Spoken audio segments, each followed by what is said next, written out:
Oh, I got hands here. I know. I know.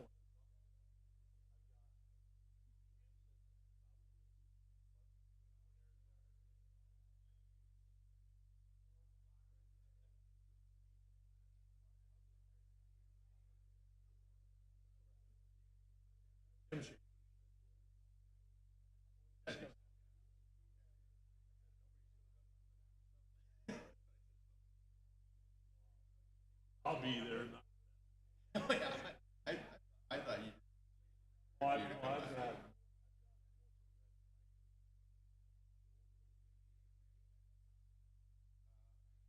Right now? Walking.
Not.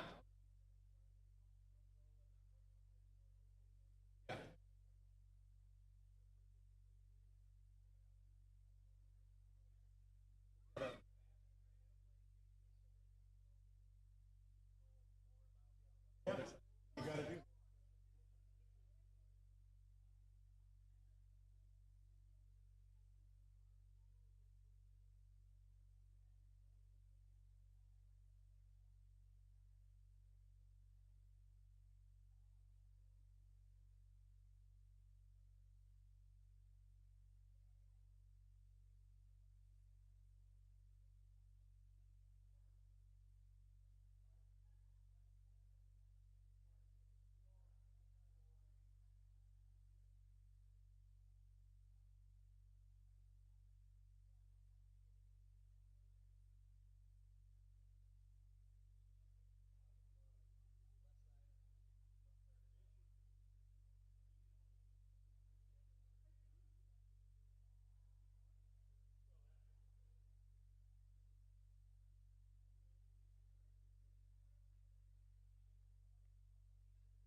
Only he's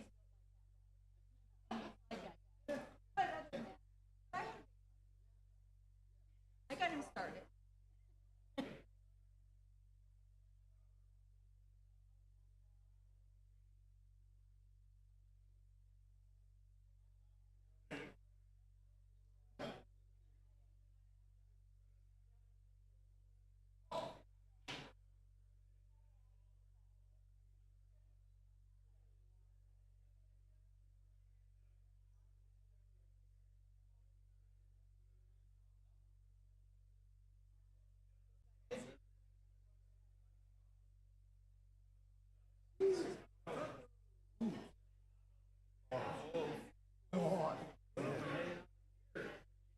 A lot of hot air out there.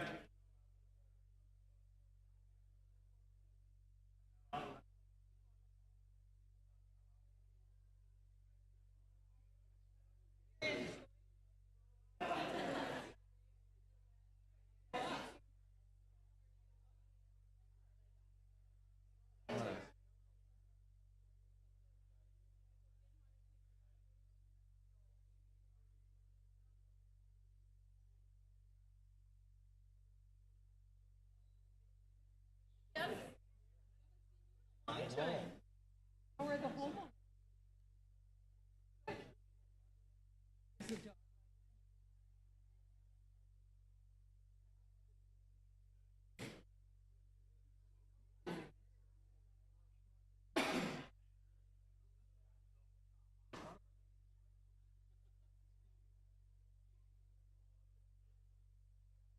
Yo, you're not supposed to have pop or you're not supposed to have food or drink.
See, Linda? See how cool it is? I almost didn't.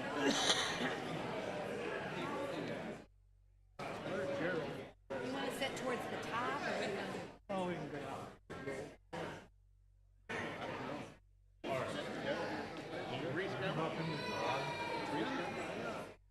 Rod, how are you? Where are you at these days? Really? Yeah, that's great. Stay good. It's pretty good. Yes, I came out here for this. Yeah. How are you doing? We gotta travel to where we're kind of.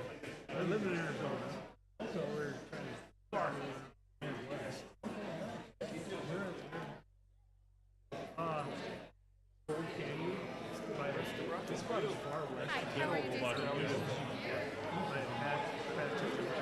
Okay. Well, I Hey, I'm good. Let's sit here.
Guess I gotta go down.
Right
now, she's playing volleyball. She plays basketball and also golfs.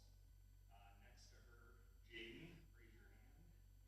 She's a sophomore at Nyack. She graduated a couple years ago, played several sports at Forest City High School.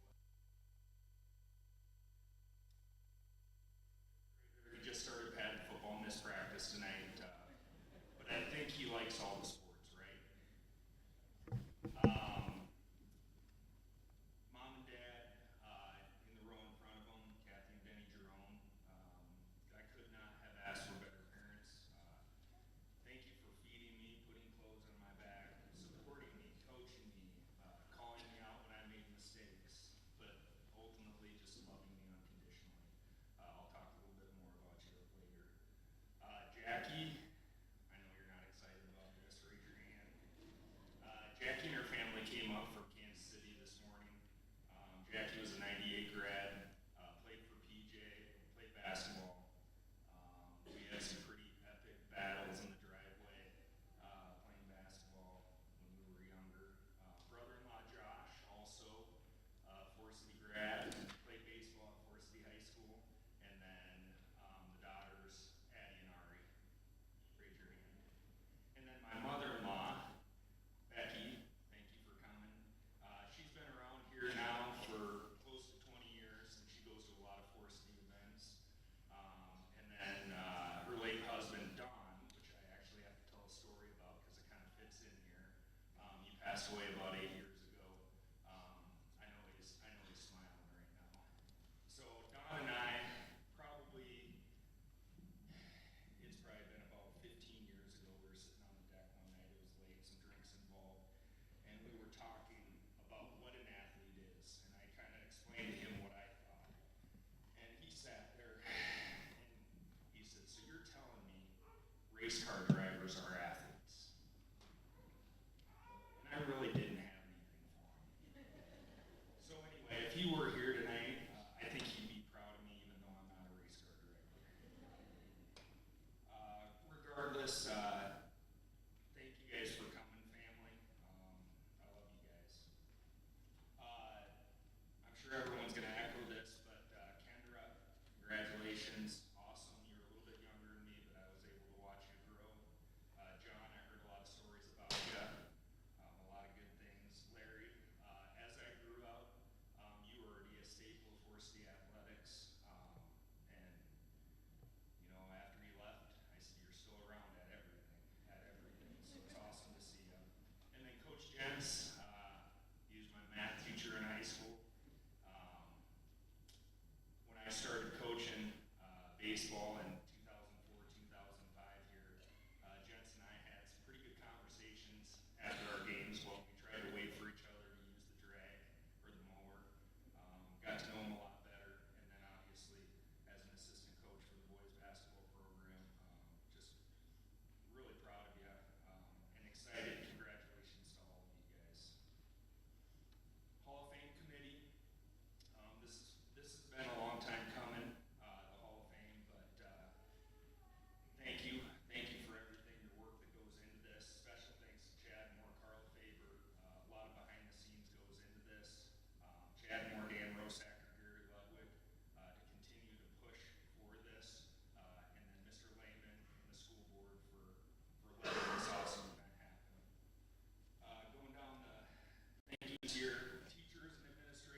stand up here without telling a Denny McDonald story.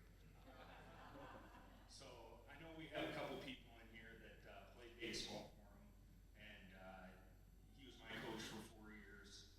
And I got many stories, probably some of them shouldn't be repeated up here, but Denny McDonald brought me up as an 8th grader, and I was able to pitch. And I can't remember if I was an 8th grader or a freshman, but this is a pretty good story, and I was actually just telling my kids this year because we put something in that was similar. But he had high expectations for us, and he wasn't afraid to let him rip if you made a mistake. Bottom line is this: so we had this play. We call it the daylight play, and I was pitching. Jesse Olson's catching, and Mike Johnson, I think, was at shortstop. Basically, we're trying to get the runner at second base. So what you do is the catcher sits there, and when the shortstop goes behind the runner, he drops his glove. So I think you guys maybe know where this is going, but this is awesome. So I step on the rubber, and Mac yells, "Drop your glove," to Jesse. So what does Jesse do? Throws his glove on the ground. So I see him throw the glove on the ground. I step off. I didn't know what was going on, right? So I was young. So Matt then says, "Throw the ball," and I think he said it a different way. Throw the ball. So I get back on the rubber. I don't think he saw Jesse drop his glove. I get back on the rubber. I'm ready to go. Jesse drops his glove. What do? I pitch the ball. Or you might have been doing this game. So long story short, I saw our catcher bail one way, the umpire bail the other way. The ball go to the backstop, runner go to third base, and Mac saying some words that I can't repeat. I don't know if we won or not. I was so scared. Bottom line, though, I had several other stories I wanted to talk about tonight, but I just have so many coaches that I'm thankful that I had a chance to play for, starting with my youth coaches. Coach Rosen, when I was in 5th grade, he was the first one to let me pitch, and that kind of ended up being my thing.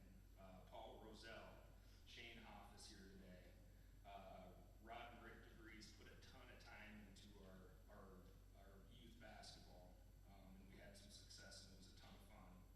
Middle school and high school, Dan Rosacker, Chuck Odens, Del Zender, Bob Helmer, Rod Barkema, Ken Casper, Chuck Edson, Eric Ackerman, Craig Van Syke, Jim Kennedy, Troy Hall, Jason Brookhoff, Brian Grunsky, Ken Baker, Brad Jones, Murray Anderson, Bernie Crick. A lot of awesome names there. Just a lot of awesome names. I was also able to, through the Waldorf family, get to hang out with and know a lot of good coaches as well, and I feel like they formed a lot of what I am today. Dave Woolstorff, Dan Mason, Brian Grunsky, Dave Schrag, Chad Brown, Dan Hansen, Gary Ludwig, and Edgar Baxton. To my teammates, wow, Reed, Jared, this is the list here. Reed, Jared, Drew, Levi, Isaac, Rob, Ben, Luke, Ken, Micah, Michael, Brian, John, Kevin, Tommy, Tom, Waylon, Seth, Jonathan, Troy, Simon, Jeff, Jason, Justin, Mike, Jesse, John, Ryan, Brandon, Josh. Just the hours that we spent together, and the memories, not necessarily in the games, a lot of games obviously, but the time we put in at the Y or at the field or just messing around, just the experiences and the memories were awesome.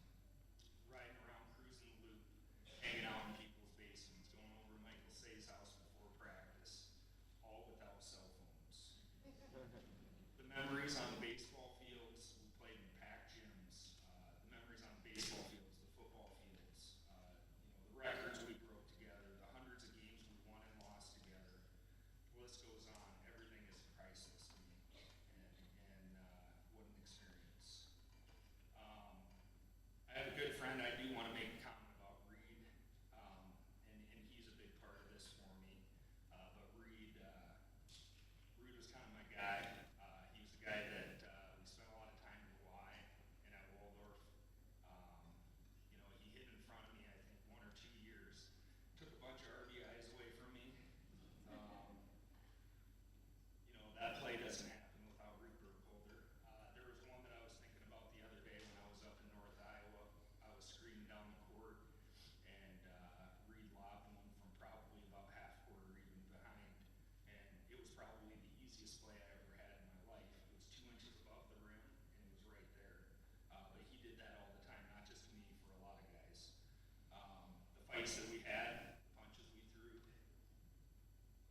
chasing balls down the road when we were playing catch earlier in life. I would say I got to be probably mid-high school and we had to stop it because we were bouncing balls off of, on one side of the street, the Johnsons, the other side of the street, the Bullstorfs. But thank you for putting that time in before and after supper. Thank you for the nights in the field house, pushing me to make 20 jump shots from elbow to elbow in a row. Mom, thanks for all of the shaking the baseballs at the baseball field. So if you don't know my mom, she's got a pretty good arm, and she was able to get the balls back in pretty quick, so I was able to get more reps. All of this was happening, and for those of you who don't know much about baseball, and you guys probably have watched the home run derby before, you always throw behind an L screen. My dad never once threw behind an L screen, which is the craziest thing I've ever seen in my life. And I've had some pretty good hitters at 4C baseball. Never once have I thought that it was a good idea. And he did every single time, and I never hit him for the record. Regardless, thank you for all the time you put into me, and I love you. A few more things about my family that I think about quite a bit, kind of in society right now. I had a grandfather that was a long-time basketball and softball coach down at Roland in Roland Story, and he was able to, early in his career, actually throughout his career, help write a lot of the rules for different rules books, but he was in promoting sports for girls. And my father, I'm not sure when it was, late 70s, Dad, was the chair of National Junior College JUCO Title IX. And I guess I appreciate what they did for women's sports, girls' sports, because I'm watching my daughters go through it right now, and it's a big deal. So I appreciate you for that as well. And by the way, between the two, they played in or coached in 3,918 games and won 2,682 games, which is a pretty crazy feat. Okay, a few things before I close tonight, Chad. Am I okay? You going all right? All right. One of the best things about my job every single day is I get to walk through the school and I get to look at all of our trophy cases, every single one of them. And we got a lot of people that are in here that have pictures in there. And I would say probably about once a week, I'll stop and I'll see a face. I'll look at maybe it's me playing when I was playing, or maybe it wasn't. Maybe it was after me. But there's always memories of awesome things that have happened in 4C athletics. And so if you get a chance, whenever you go into our gym, take a peek, spend some time. There's some great athletes that have come through, and I appreciate obviously being put in this group in the second Hall of Fame here. A couple more things. Just a message, and I know we don't have a lot of kids here tonight, but I think this is really important. Play multiple sports. Don't just play one or two sports. Get after it. It's not easy. Playing sports is not easy. But don't give up. You don't have to be a superstar in all the sports. You can be a role player. It's something that I feel like if I wouldn't have done, I would have really regretted it. And there were times where it was not easy, and I thought about giving up one or the other. But you are young kids are such a positive role model for a lot of young kids, just like the ones before me. Work hard. Quick story here, and when I was in 5th grade, 4th grade, I ran in, I don't know if it was the Iowa games 4x1, I had a group of kids, 4x1 team, and we ended up going down to state or whatever, you just qualified, and we ran, and we were not very fast, and that was because of me. The next year, they decided to kick me off the team without telling me. Regardless, I could have said track was not fun. Obviously, we had some success in track, but you just got to keep on moving forward. You might not be great, but your teammates need you. Your classmates need you. 4C has and always will be the best place to live and raise a family. I'm honored to leave a small mark on our athletics. I'm super proud of the community that we live in, the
1975 in basketball, and I'll get to some things on that in a minute. The longer I was here, the more as my kids got older and played football, got to find out some things about John, looking at record books and things, and found out that he was a career yardage leader with 2,045 yards, single season leader with 1,109 yards. And you got to remember that's 8 games in a season, a little different than it is now. 38 career TDs, two-time conference, almost at top of Iowa, North Iowa Conference selection. He was an all-state player, and he was the first member to get elected in the Shrine Bowl for Forest City, which was quite an honor. He was a Brooker Cup award winner, and then when that was all done, went to Waldorf and was kind of did the same thing. Led them in yards, was a two-time all-conference player. Great accomplishments, and like I said, I didn't know John very well, but what I did is I called Bob Milmer, talked to Larry Holstead, who obviously worked with John quite a bit through the years. And here's some things they said that was kind of combined. They said almost the exact same thing. Tough competitor, hard worker, might have been the hardest worker I've ever coached in my career. And that's Bob, who coached I don't know how many games. So pretty big accomplishment. A hustler. They said with John, everything was about the team. He didn't care about the numbers. He just wanted to make sure the team was successful. The rest took care of itself. And I think you can see that from what he went through here. Outstanding young man who always competed, but when he did that, he represented Forest City to the best that he possibly could, maybe better than anybody else that put on the uniform. He's a guy that's a competitor he's a guy that every competitor wants on their team. That he puts the team first, and bottom line, he wants them to be successful. So after all those accomplishments in the athletic field, he went on to be a successful school administrator. John and his wife Julie live in Iowa City. They're near their 2 children, Lindsay and Jake, and their families. So please join me in welcoming back to Forest City our newest member of the Hall of Fame, John Norris.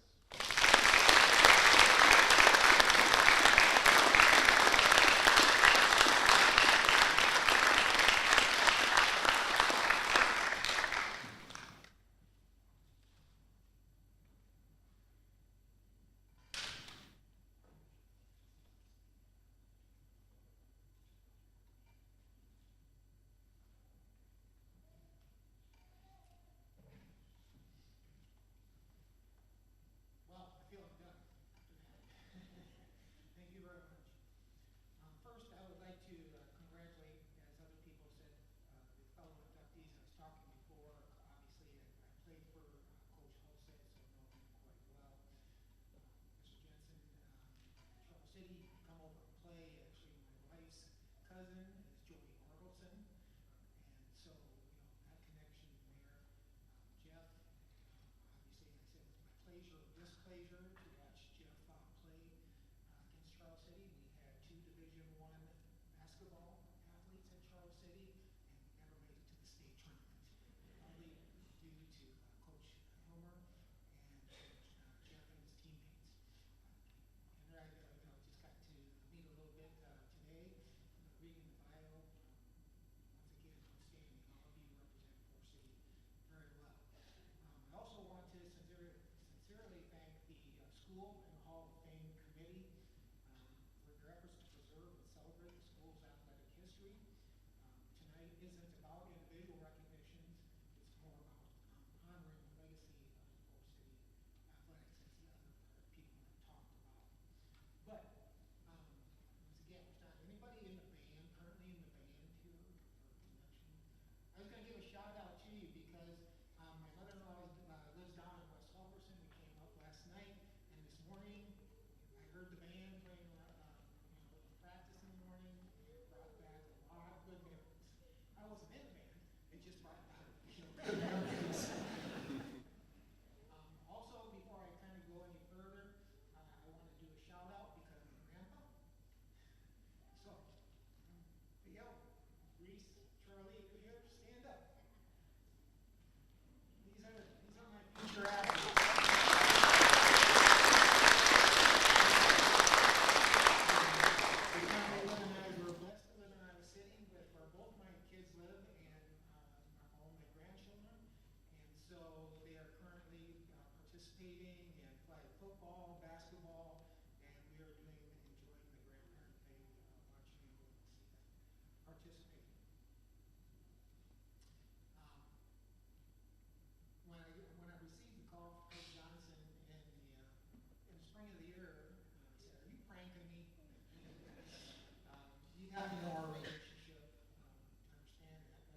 school level, 72 through 75, you know, I was fortunate to be part of some incredible moments. Jeff hit on it, and a number of people hit on it. We were having quite a bit of success during that time. We were always in the running for competing for conference championships, or teams got succeeded in conference championships, and a number of team records. Sounds like Jeff and his participants broke a lot of those records because there have been some great people, but and teams after us. But you know, the teams in football, track, basketball, and baseball, they were always competing. There were, as I said, there were team records and there was individual records. But it doesn't stop there. The truth being told, it's important that I say this clearly, that those things didn't happen in isolation. You know, there were a lot of results from the team framework put together by the coaches, and I'm going to build on what Jeff did. And hopefully, I'm looking out here, and I hope there are some people that will remember some of these coaches. And I'm just going to go through them because they had a great impact on me. Once again, you mentioned Chuck Odens, 7th grade football, 9th grade basketball. Some of you, a lot of you will remember these people. Earl DeYoung, 7th grade basketball, 9th grade, 9th, 10th football. We only had one team. It was a combination of, you know, the 9th, 10th, and there. And varsity basketball assistant, Fred Smith. How many remember Fred Smith? Fred Smith, you bet. 8th grade football, 8th grade basketball, and the traveling team. You know, we didn't up through 9th grade. We had a traveling baseball team. It wasn't a school building team. We didn't have that until we were sophomores, juniors, and seniors. Ron Ambrose, varsity football, head track. Ken Levi, varsity football.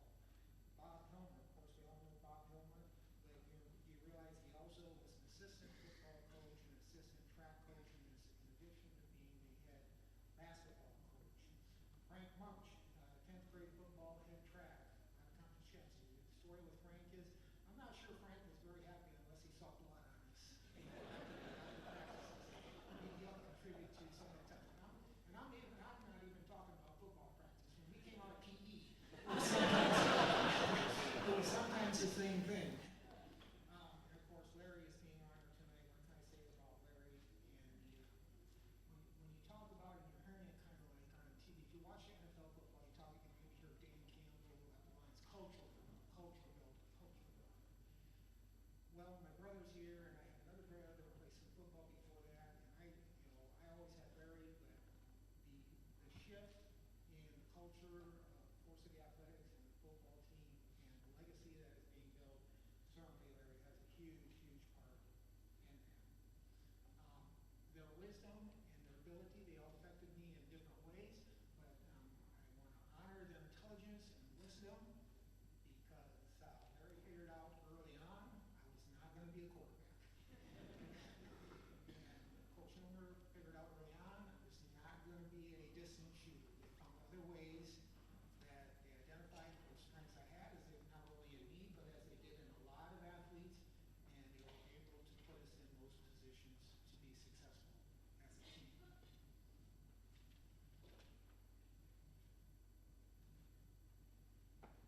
I also want to talk about, as the others have, some of the other teammates around it, because even though we were okay, we were pretty good in some things, but the year after our senior in football, the next year they came back and they won the conference champion. The first one, I was talking to some people from the class of '76, and we were trying to put together when the first conference championship was before them in football, and one of them mentioned, it might have been in 1950 something, so shout out to them.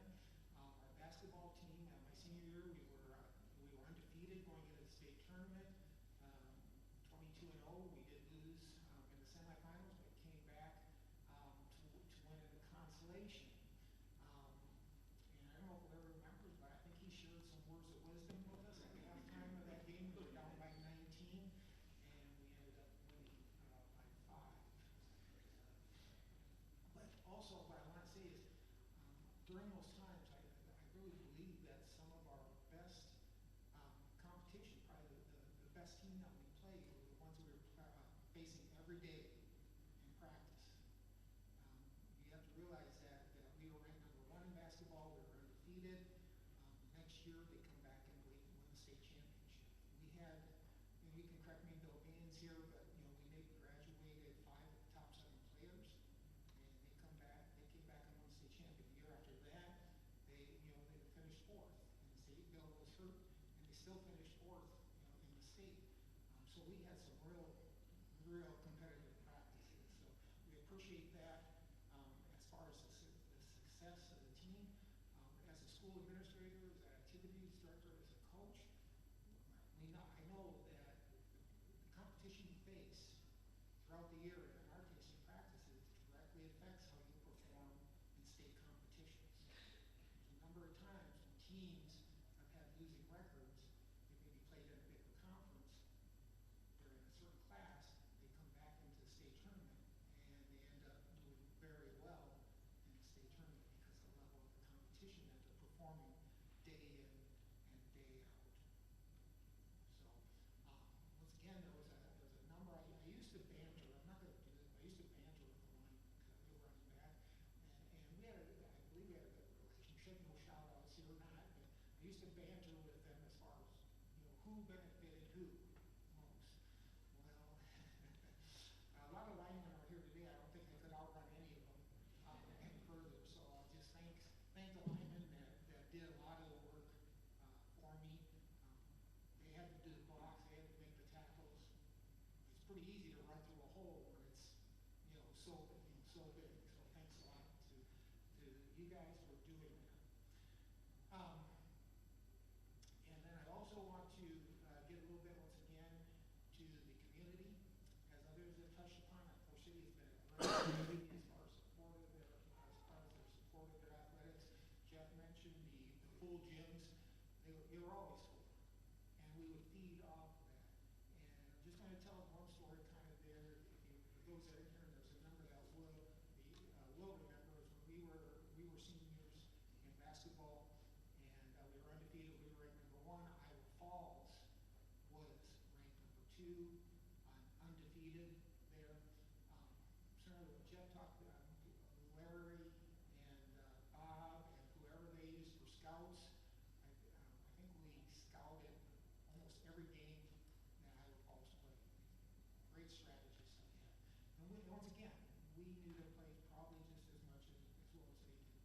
But the problem that existed that was kind of in there was really a question of who was better.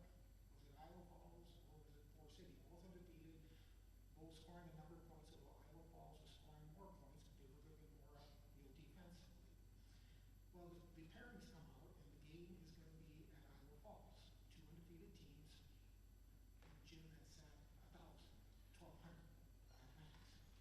And they were going to give Forest City 500 seats, 500 tickets.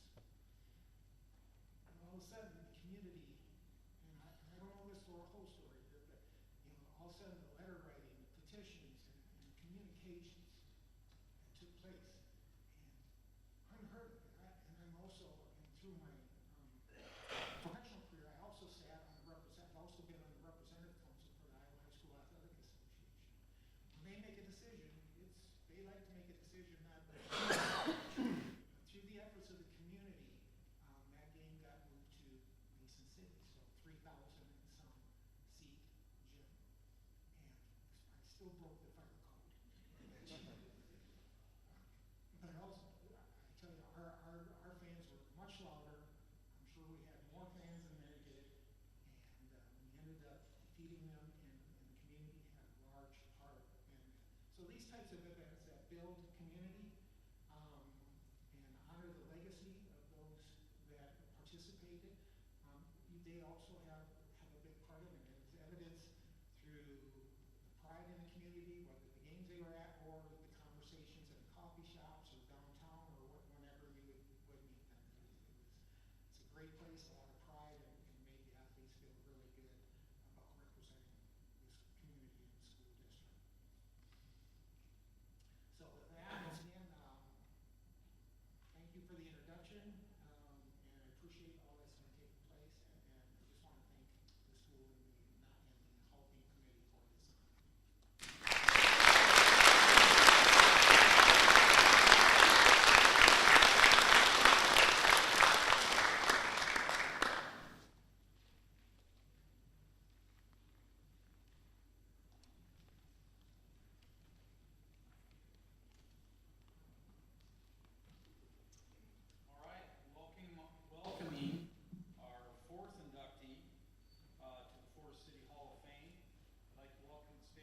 time, Mr. Chad Anderson.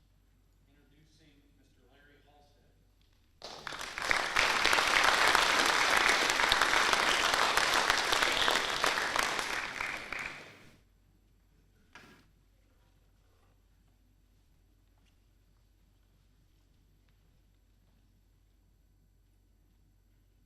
Oh, great stories. I've heard a few of them before, but it's good to hear them again. So, congratulations to all of this year's inductees, and thank you to the district and everyone involved in the Hall of Fame. It's my privilege to introduce Larry Holstead. Larry graduated from Winona State with a degree in biology and physical education while competing on the Warrior football team where he was a captain in 1966. He later earned his master's degree in educational administration. After graduation, Larry took a teaching job at Ventura where he taught and coached for 4 years. In 1971, Larry accepted a job at the Four City District where he taught biology and was the head football and baseball coach and assistant basketball coach. I think it's very fitting with some of the stories that we heard earlier that was when he came to Four City. Larry and Serena have 3 daughters, graduated from Four City, Stacy in 1988, Sarah in 1991, and Natalie in 1993. He led the Indians to a conference championship in baseball and 4 conference championships in football. He was named the athletic director in 1977 and later high school principal. He was elected to the Four City Education Hall of Fame in 1999. In 1997, after 26 years at Four City, Larry was hired as the athletic director at Winona State University. Under his guidance, the Warriors won 2 national championships in basketball, 2 individual championships in track and field, 2 national runners-up in basketball and baseball, 5 regional championships, 35 Northern Sun regular season championships, and 27 Northern Sun tournament championships. He was a member of the NCAA Division II Management Council, the Division II Football Committee, and the Minnesota State Title IX Task Force. He was named the Division II Central Region Athletic Director of the Year in 2003 and 2004. Larry was inducted into the Winona State Athletics Hall of Fame in 2015, and the Larry Holstead Warrior Club Endowed Fund was established to support student athletes into the future. He was inducted into the Northern Sun Intercollegiate Conference Hall of Fame in 2016. And for all of the former players out here, if you wonder if Larry still has the passion and the fire that he did back then in 1971, if he still makes that face, if you make a mistake, like if you did in practice or a game, if he still acts like that and has that passion, he does, and if you doubt me, play golf with him. It is my honor to introduce Coach Holstead.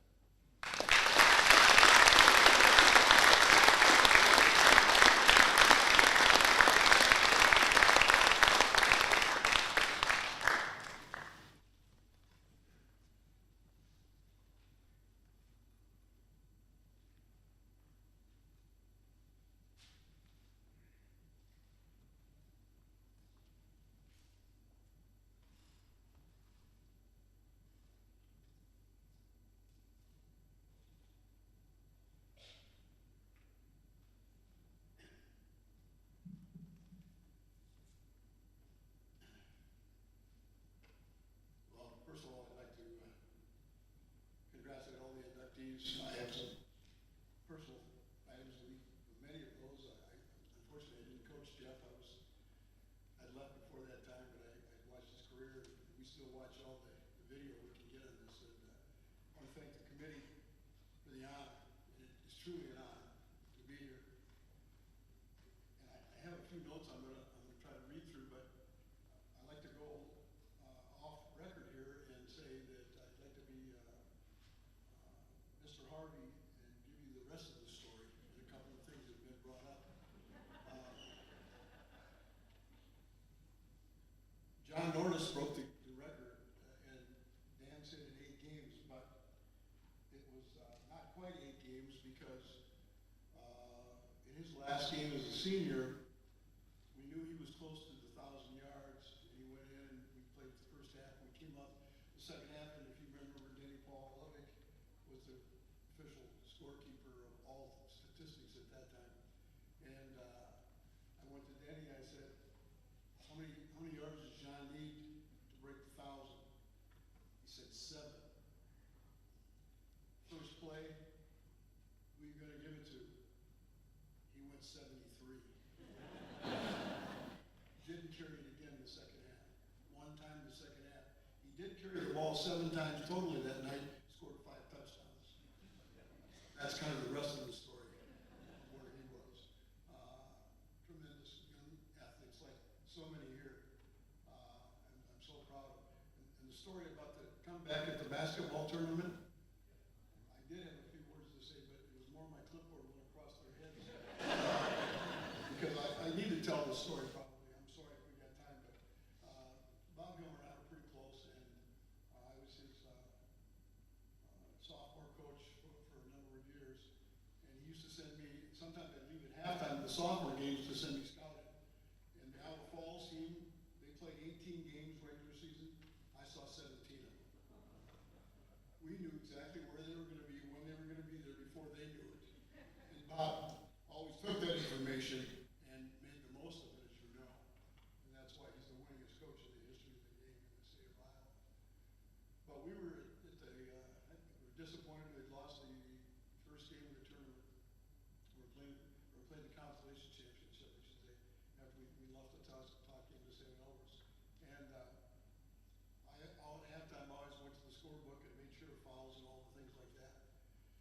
And we were down, like John said, and I got up and I looked at Bob, and Bob was sitting here like this. I started to walk to Veterans Auditorium, and I got to the book, and I looked back, and Bob was sitting there like this. And a story that he had told me once when he was at Fredericksburg was he was very upset with how the team had played at halftime, or until halftime, and he didn't go into the locker room. And I walked the length of the floor at Veterans Auditorium, and I turned to look back, and Bob was still sitting here like this. And this story flashes in my mind. We're in the state tournament, Veterans Auditorium, halftime, he's not coming. And I said to myself, being a very calm and low-key individual, not an A-type at all, I said, this is Bob's deal. Let it happen. So I walk in, and I have my clipboard that I keep him all the stats with, and I'm pacing around.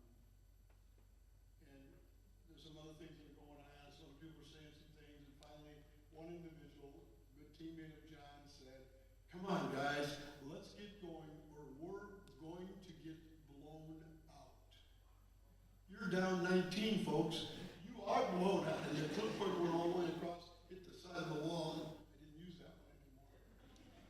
Luckily, at that time, Bob came back in for 2 minutes. He said, I misunderstood why we came. I thought we came to play basketball, and obviously we didn't.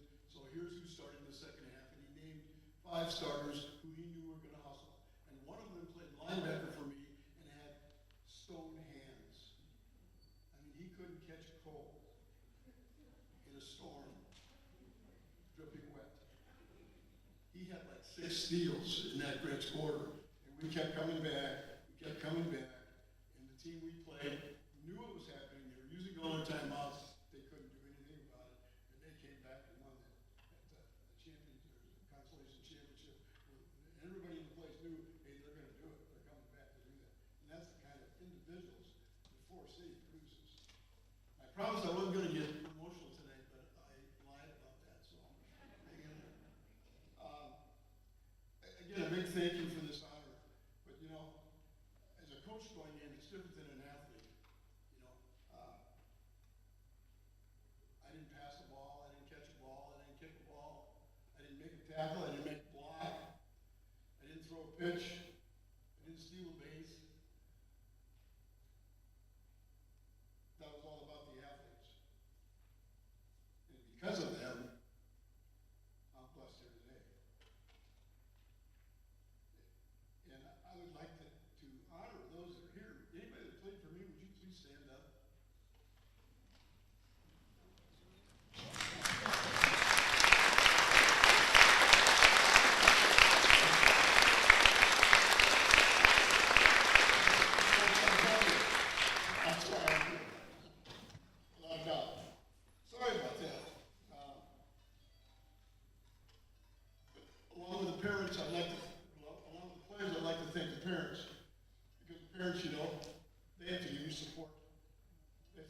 our athletes. They change schedules because of practices. They have late meals. The mothers wash the uniforms. We had the cleanest uniforms ever by any team at any time. Because I learned once that I could do it and they'd look grungy, or I could send them home and they'd come out perfect. So the mothers took care of that. And they supported by going to ball games at all aspects of time. Community support. It's been mentioned a couple times. Nobody supports in this community. You know, short all kinds of support, both home and away. The stands are always filled with Four City fans, and that still stays on today.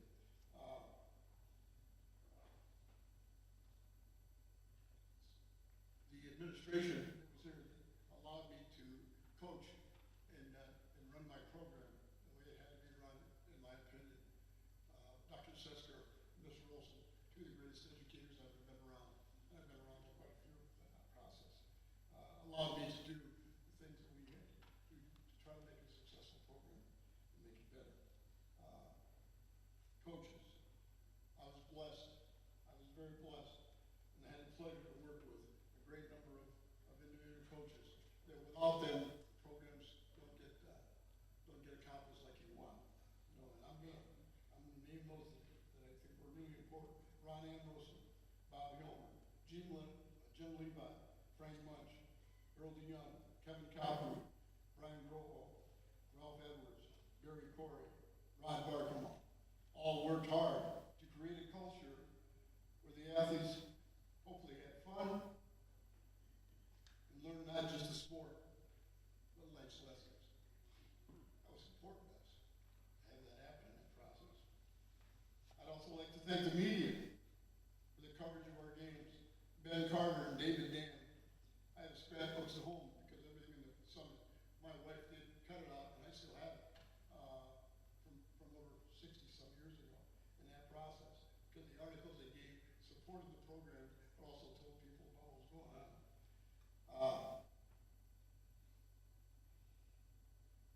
Great newspaper coverage we got, which is sad that we don't have those anymore. Orin Harris, KOW, the radio coverage, and being the play-by-play on our videos when we finally got around to doing video, told our story, explained what was going on, helped us promote the programs, and most importantly, the athletes that were in those programs. So we thank those for that. You know, there's one that some people may remember some of the players a little older. He's no longer with us. That's Lyle Wiggins. Lyle Wiggins filmed every game for me that I was here, home and away, for nothing. He did it. And I always told him it was a payback because when I was a freshman in high school, he was at the same school, he was a senior, and he picked on me a lot. He owed me big time in that process. But he always did that for that. Thank you to my family. You can't do this without a family. All you coaches have been here, you know that. You have to have their support. We had 3 daughters, as Chad said, that graduated from here. All 3 were athletes at the school. They played for Coach Jensen. And I'm very proud of the fact that they were parts of that. Son-in-law that introduced me was one of our great athletes who was here, along with his teammates, a bunch of them that are here tonight. I can't thank you enough for that. My wife, Serena, been pretty encouraging. She's been with me all the way, winter time. There's no better person and worse loser in the world than my wife.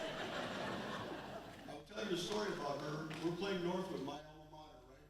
And they had not beaten us in years. We went up there, and Ralph Edwards at that time had a new friend that rode with her. And we come on, we pretty much stink up the place at till halftime. And we're behind 6-0. And they start. My wife said to the friend who was with her, said, "Let's go." She thought they were going to the bathroom at the concession stand. They went down to the gate. She goes to the parking lot. And Teresa says, "Where are we going?" She says, "I'm going home. I've seen enough of this." And to her, to tell you how the story ended, the rest of the story, we came out and played just as bad the second half and lost 12-0, so she went home in a good time. She's always been there. She knew when to say the right things at the right time. She's been so supportive of everything that we've ever done. I can't thank you enough for that. My daughters, the one that still lives in Fort City, giving me some pretty good grandkids. Been pretty good athletes at Fort City High. Probably one of them your coach. Well, two of them are coaches right now. One's your head football coach. One's an assistant basketball coach. All done great things. And the other one is in college.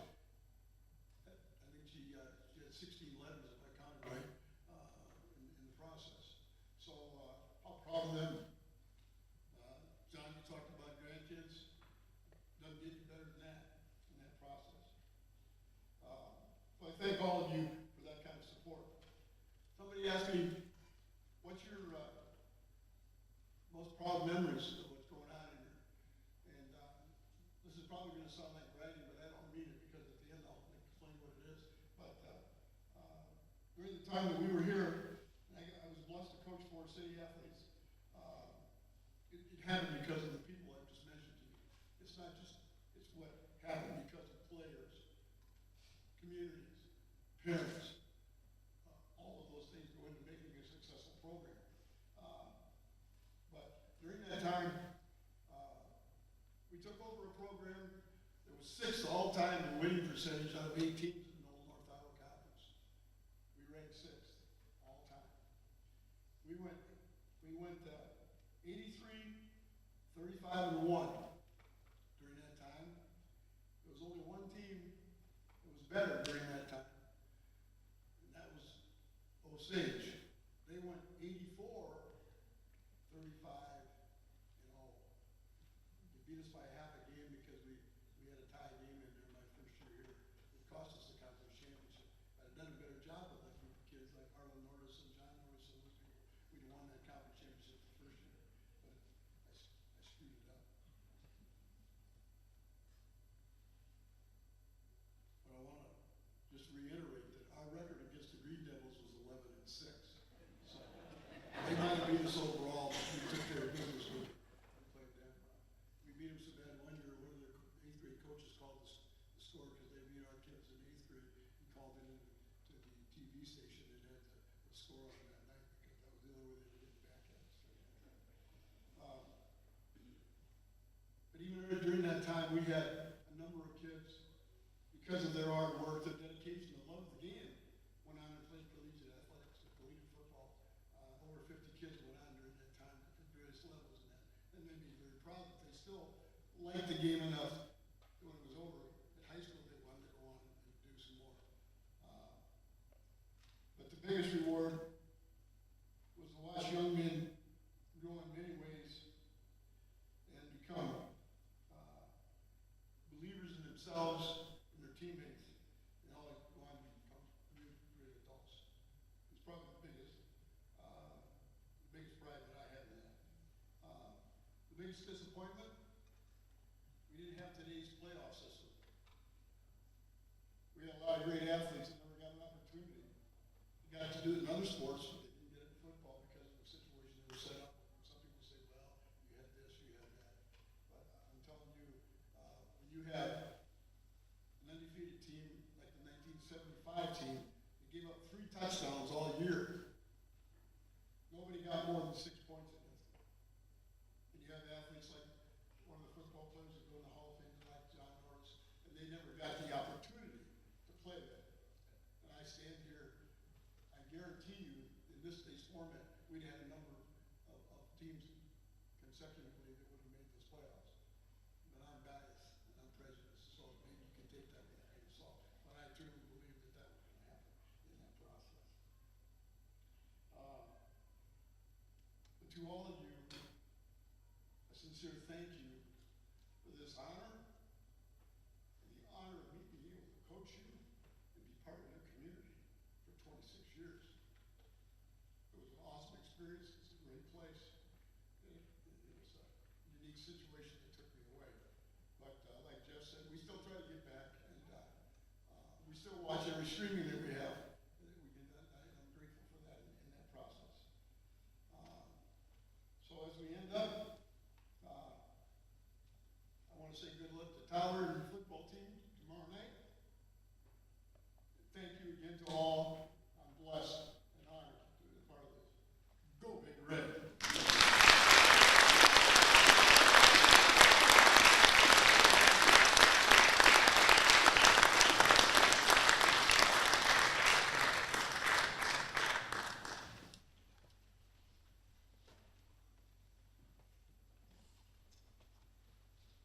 And just a note, as we wrap up and bring up our final inductee, at the end of this, Hall of Famers, please, probably exit to the south here. Your cars will be waiting out here, and then we'll have to hustle and get to the, parade.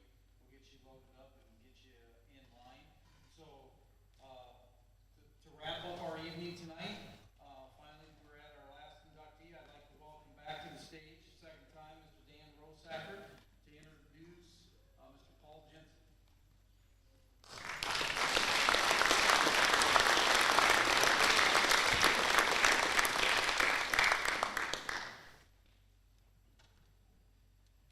Well, again, I'm happy to introduce a new member of the Hall of Fame. Tonight we get to honor one of the most decorated and respected coaches, I think, in Forest City history, Paul Jensen. Having the mic to talk about Jens and tell Jens stories would have been a big highlight, but Chad told me we don't have a lot of time, so you're lucky, Jens. Plus, I know Jens gets the mic next, and he's got probably just as many on me, so I don't want to go there, so we'll move on with this, but there's a lot of them. We were talking up top there where he'd say a line, and I know the story he was going to say, so we didn't have to tell the stories, but been together for a lot of years, and it's been a lot of fun, but just to kind of give an overview to Paul, what Paul has done here at Forest City. He coached a variety of sports and athletes. He was the head softball coach, head girls basketball coach, assistant football coach, and assistant boys basketball. And I probably missed some somewhere, but I think I got most of them there. But I'm going to touch briefly on each one. Softball had 640 wins, 17 conference titles, 4 state tournament appearances. In 2003, he was inducted in the Iowa Girls Softball Hall of Fame. Pretty good resume right there. I think we're going to stop and put him into the Hall of Fame with that. But as they say, wait, there's more. As a girls basketball coach, one of the big things I think he did there was he saw the transition from 6-on-6 to 5-on-5. So basically coached 2 completely different games and did it successfully. And then he was an assistant boys basketball coach, which I'll spend a little bit of time on. In 2001, when I took over for Coach Hilmer, one of the first guys I talked to was Jens about coming and being one of my assistants.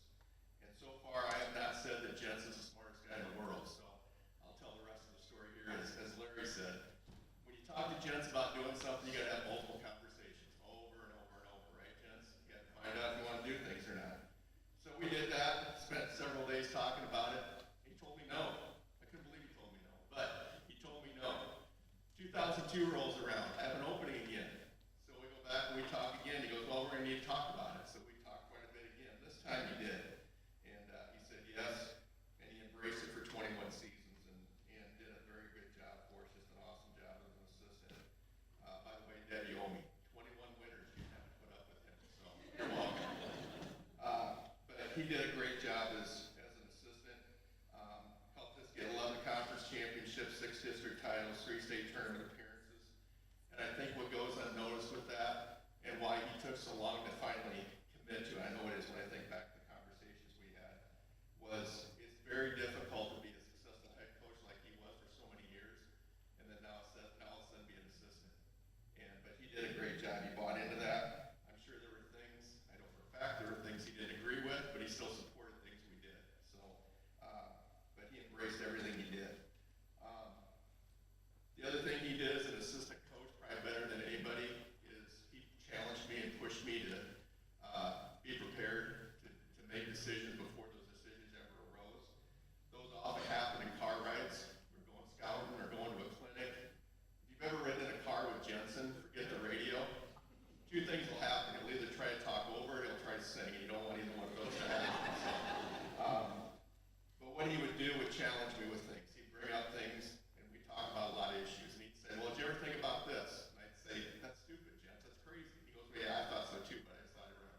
he made me a better coach by doing those things. But after working with him for 21 years, there's three things that I think about when I think of Jensen coaching.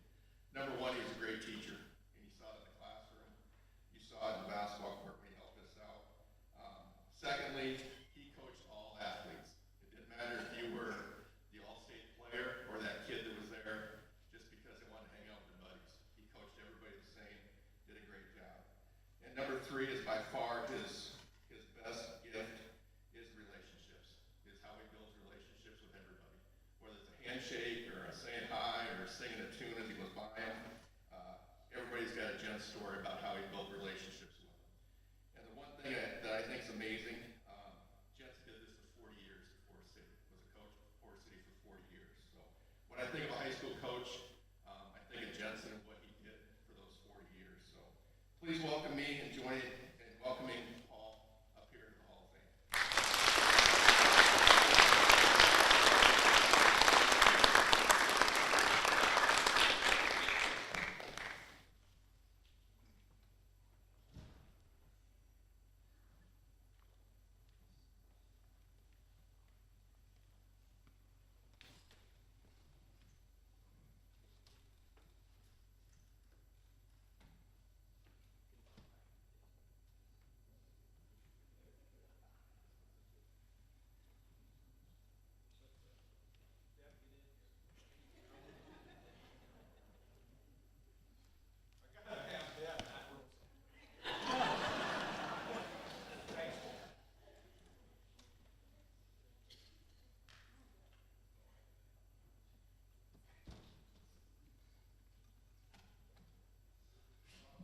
Yeah.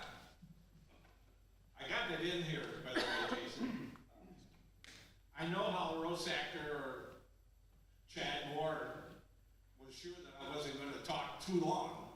You know, we got to be out of here in a couple of minutes. You know, so I will do my best to make it doable. Okay. But I do want to make sure I point out some very obvious things. You know, the four previous people, if I take excerpts from every one, a lot of what Kendra said, for instance, right off the bat, I like that.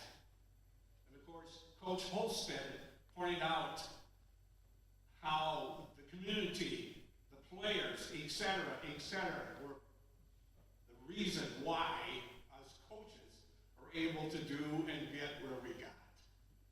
You know, without, well, in my case, I put a lot of it on the players. And I'll talk about that almost exclusively. And yes, I do want to recognize you previous four people. You know, three of them I know darn well. John, today is the first time I even heard your name. Where are you at? Oh, there you are. But obviously you knew how to play the game. Kendra, Jeff, and Coach Holstead, congratulations to you. Thank you, Coach Rosacker.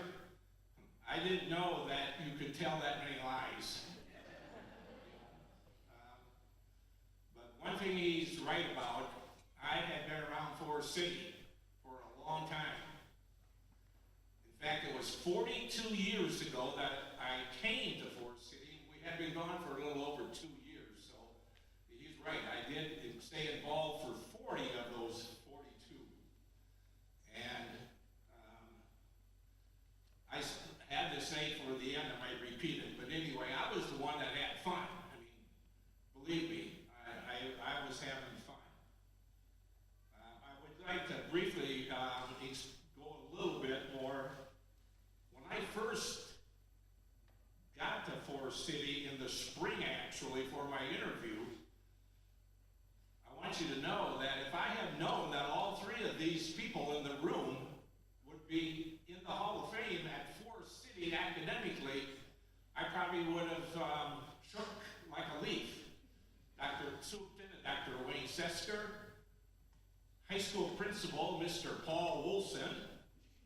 Maybe you had some dealing with him.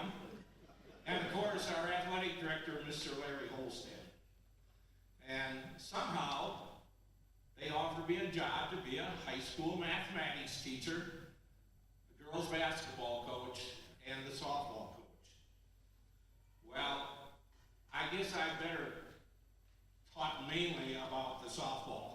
Yes, I did that for 23 seasons. And, you know, like Coach Holstead said, we're a small part, really, of everything. A very small part when it comes down to it.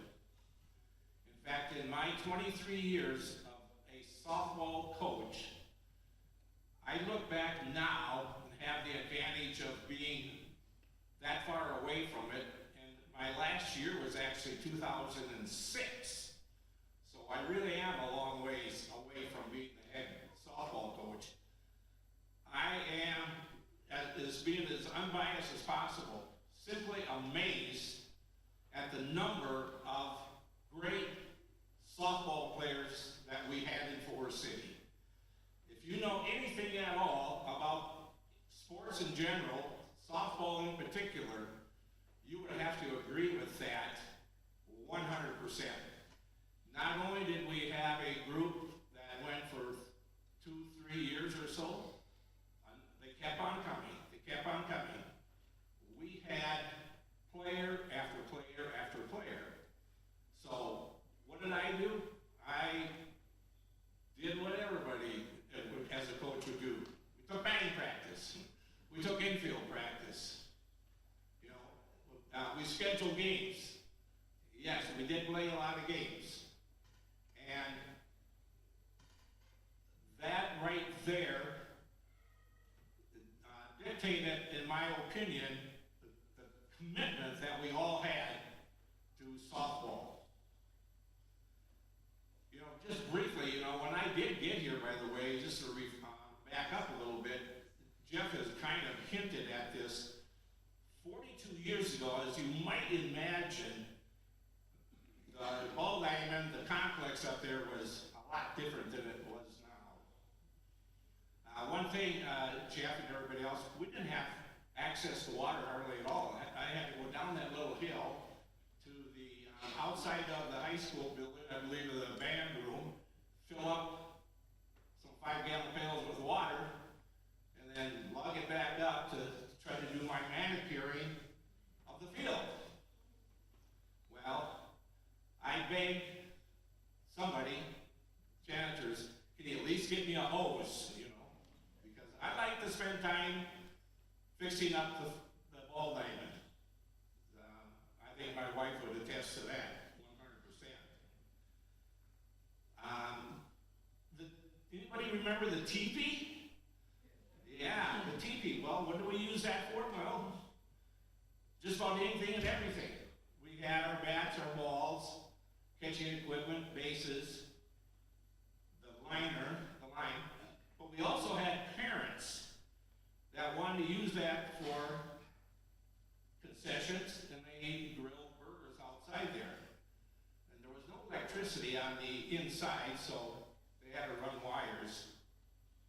And they were able to make a lot of money doing that, and they helped the program, buying a pitching machine, a batting cage, and supporting some of our weekend trips to go play tournaments like down in Urbandale.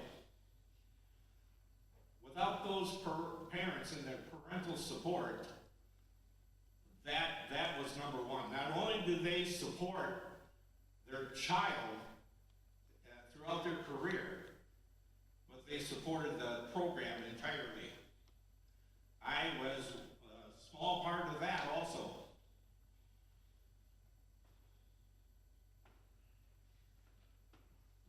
I want to say some more about the players. Oh yes, I would love to be able to mention names. But Chad, we'd be here till I don't know when.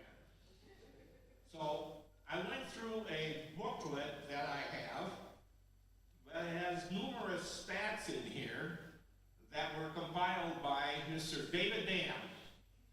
He did immaculate work. Here's a couple of numbers. There were 84 all-conference players in those 23 years. 84. Not quite 4 a year. And only 1 year did we not have at least one person that made all-conference. In fact, 1 year we had 6.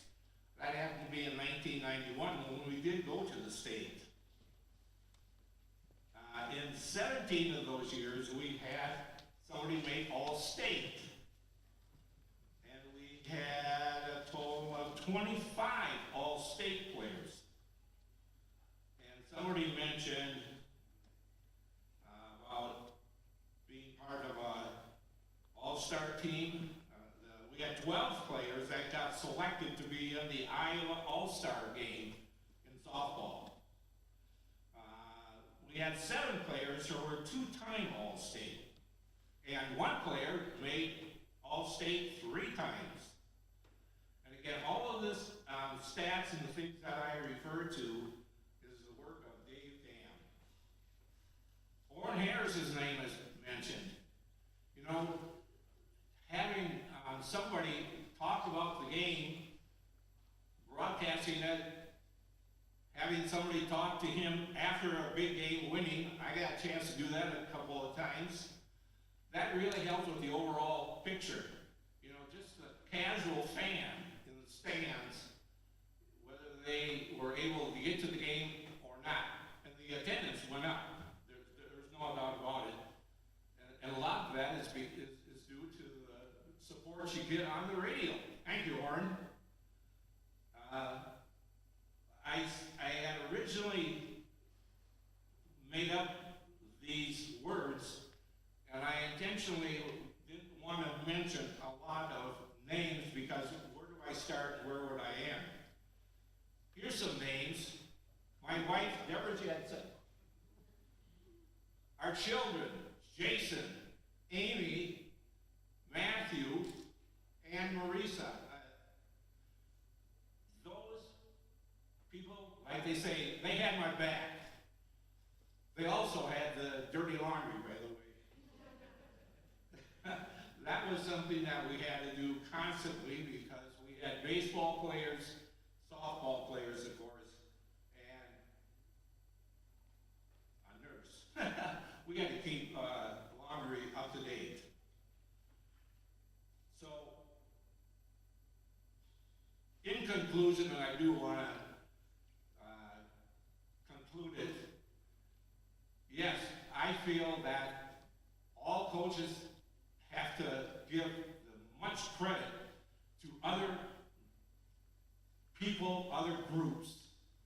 And in this case, the players, in my opinion, this should be a team award or a program award for Forest City softball. You know, every once in a while you give a team that won the state or whatever. In this case, this team went on for 23 years. Lastly, I would just say, like I said earlier, it was me, Paul Jensen, that was having the fun. I compare myself to that 9-year-old boy playing pee-wee baseball up in Franklin, Minnesota, with my brother right there, Ken Jensen. I got to do that for many, many years. Thank you, Forest City. I accept this award on behalf of the Forest City softball program. Hubba hubba and good night.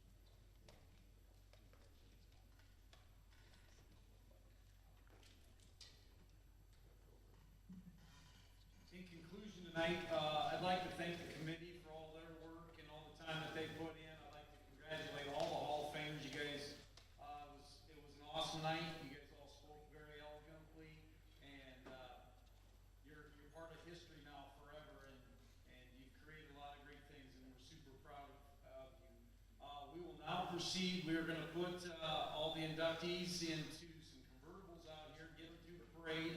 If you want to get on the parade route, it'll start by a manual and go down Clark Street to the north. It'll be a pretty quick homecoming parade, but the Hall of Famers will be at the back end of that. I appreciate everybody taking the time to come out and celebrate these people, and